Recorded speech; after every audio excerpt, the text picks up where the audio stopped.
afternoon, everybody. My name's Scott Mahnken. I'm very proud to be here today. I'm just trying to bring everyone a few laughs, a little bit of lightness, a little bit of levity during such a tragic time. My prayers go out to you, your family, and our entire country, and our entire world. But let's get going. Got a big audience here tonight. Thank you for coming. We have 49 people to keep it under the 50 gathering, but we're going to have some fun. Hey, they didn't put it on the marquee, but some good news. I'm also a psychic, right? I can predict the future. And the good news for tonight's audience is 98% of you are going to get laid tonight. Let's hear it for... Okay, thank you, thank you, thank you. Table 7. Don't clap. You're the 2%. Hey, couple things going on right now. Let me flash. And I'm going to occasionally look over here. I don't know why. Oh, I had a note. A couple of you in the audience complimented me tonight. Appreciate a compliment. My cologne. And personal hygiene, very important. And when a guy wears cologne or a lady wears perfume, you get a little, something happens in the air. And tonight I'm proud to say I'm wearing page 38. Sports Illustrated, page 38. It's the newest Armani scent. I haven't paid for cologne in 20 years. I just wait for Sports Illustrated, Maxim. They come out with the little samples. You open the page up. It's very potent. A lot of thing left over there. Dab a little here, a little on your pheromone areas. And page 38, and I'm getting compliments, and I haven't spent a penny. Got a date tomorrow night with the wife. We still do date night. And I think I'm wearing page 48 from Maxim, which I think is the aqua blue. Real light, crisp scent. Very happy. Hey, some people laugh at me. I do happen to have a bigger magazine collection than most doctors' offices. But hey, and if you want to do this too, get a subscription to Maxim. It's a nice way to start or set your cologne. Wasn't always a comedian. But I knew I wanted to make people laugh. I knew that was important to me my entire life. So since I didn't have any content, and I had a pair of white gloves and a pair of suspenders, I decided, let me practice being a mime. So I had the mime wall, no cost there. The mime wall, it doesn't come with any doors or windows. And I practiced my ass off being a mime. And eventually I felt confident enough to interview, right? Look for a mime job. I wanted to work part mime. And I get an interview, and it was rather quiet. Quiet interview. But then eventually the guy says to me, he says, well, Mr. Mahnken, let me ask you the first question. Do you have a pair of white gloves and a pair of suspenders? I said, yes, I do. Okay, that's good. Let me see your mime routine. So I break into the routine that I had practiced for days and weeks upon end. And he's smiling. So I'm going deeper into my routine. I just bit my tongue. Deeper into my routine. Can I go on disability? The comedian disability, bite my tongue? I go deeper into my routine. I'm trapped in my mind walls. He's smiling broadly and very happy. And now I'm on the side wall, and all of a sudden he just stops smiling. He goes stone face. So I ask him, what went wrong? What happened? We're enjoying it. He goes, it's your stomach. He says, your stomach is breaking through the mime wall. I can't hire you. So, onward to comedy. That's where it pointed me. And, that was a tragic story for me, but I'll tell you what. I'd rather be me, a human being, than an animal. Dogs and cats. Dogs and cats in shelters. Dogs and cats are not happy in shelters. They're in cages. It's a very, very sad scene. But the good thing is, people like you, people like me, people like them and her and him,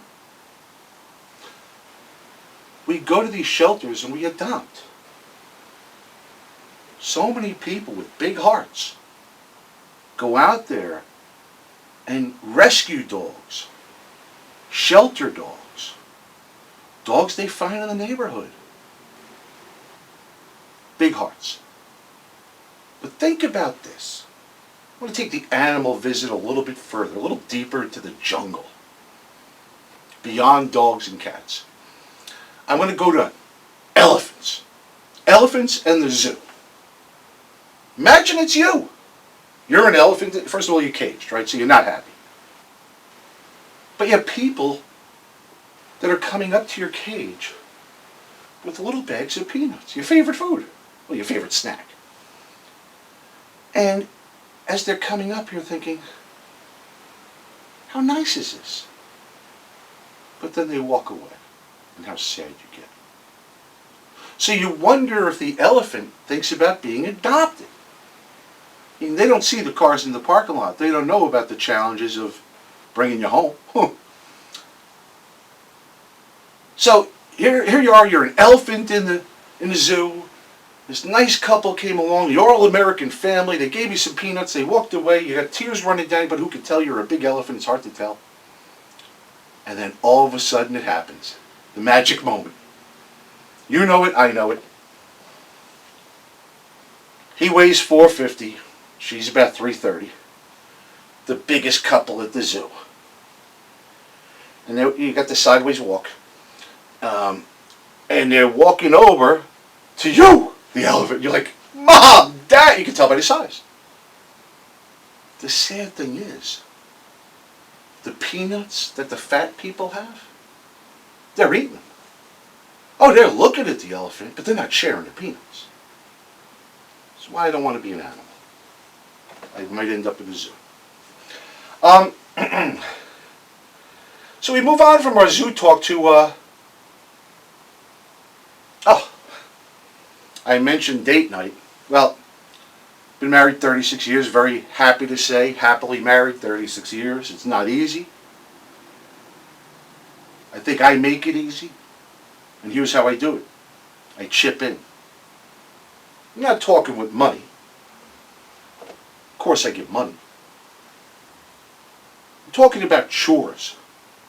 I'm talking about helping as a partner. I'm talking about being the man of the house and doing the food shopping. That's right, every Saturday I do the food shopping so I can chip in. Truthfully, it's probably the most selfish thing I do. Because the first thing I do when I get in ShopRite, I go right to the produce department and I buy an anatomically correct piece of produce for the wife. That's right. It's my little secret. Every Saturday, I get to the produce department, I look around, and I find that one piece of produce that's going to keep my marriage going. Kumquats, 89 cents a pound this week. Bang.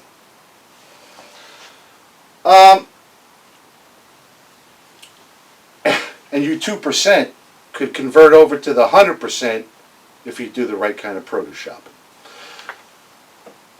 Kept it light. Need to get into a couple serious topics right now. I know what we got going on there. I'm not going to talk about it. That's not what this is about. Go turn on CNN.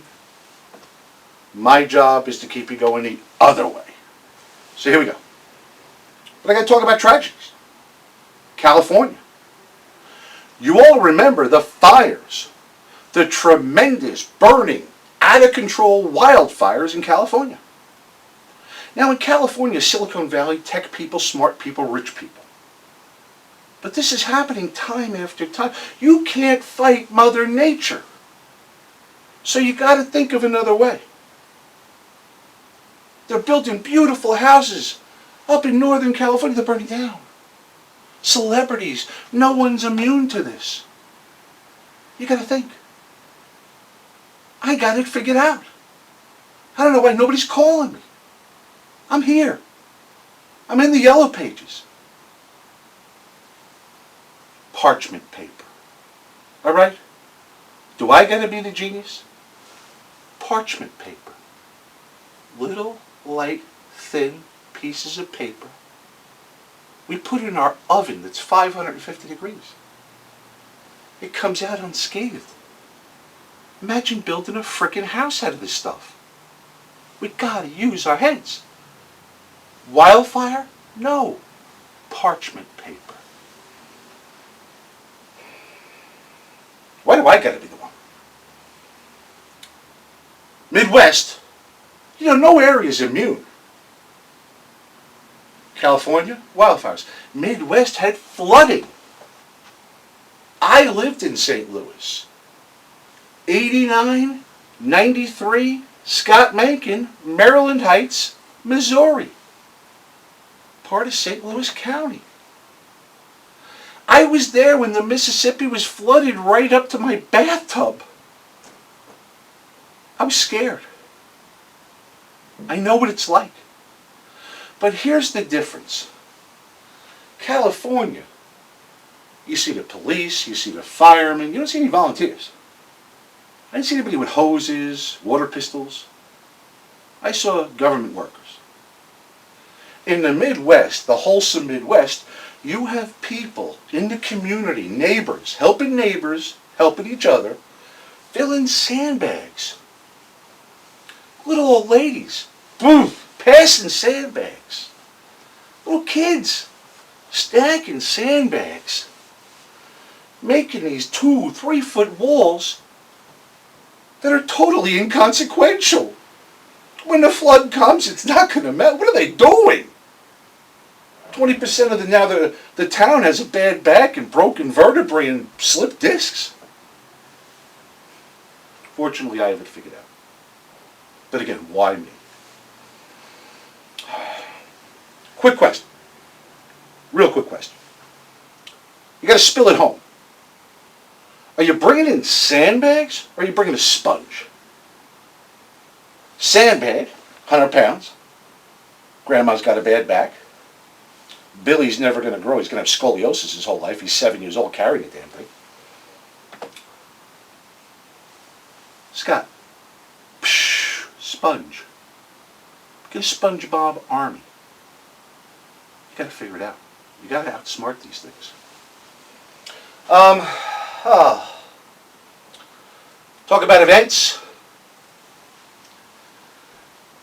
Love soccer. My daughter played soccer. Little Courtney Renee Mahnken, little defender, Central Regional High School. I think my other daughter played too. A lot of sports in our family. We're an athletic family. Lindsay Mahnken played for Stevens, premier goalkeeper. Anyway, New York City held an event for women's soccer when they won. So they came back to America. They had the parade down the Canyon of Heroines. All the ladies were going to be, celebrating as champions, as they should be. It got out on social media, the real media. It's New York. It got out word of mouth. You tell one person, 1 million people know. U.S. soccer women coming to the Canyon of Heroines. The problem with the event, you had 67 junkie heroin addicts from Harlem come down. They misinterpreted what the whole parade and free event was about. Moving along, static cling, hate static cling, very embarrassing, static cling. Big woolly sweater, meeting at my job, we're all in the conference room, exchanging ideas. Now it's my turn to go up and speak. I'm going to be flipping some slides over and pointing to some things on a dry erase board. So I wore my favorite woolly sweater. And as I went like this, my entire team started laughing because a pair of my wife's thongs had been statically clung to the bottom of my sweater. I hate static cling. But I do have a couple quick thoughts for you. These are quick thoughts, so you got to stay tuned. Doesn't make sense to me that you could buy pairs individually. Doesn't make sense to me. The guy that invented 5-hour energy obviously works part-time. Talk to my Chinese friends. verified this, not one of them plays Chinese checkers.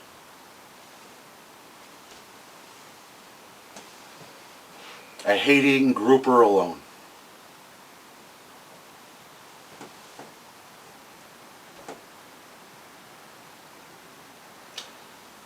Got kind of a final wrap up for you, but before I do, my kids, I pushed them to be smart.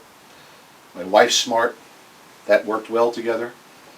Was watching the National Spelling Bee on ESPN the other day. Shouldn't it be on ABC?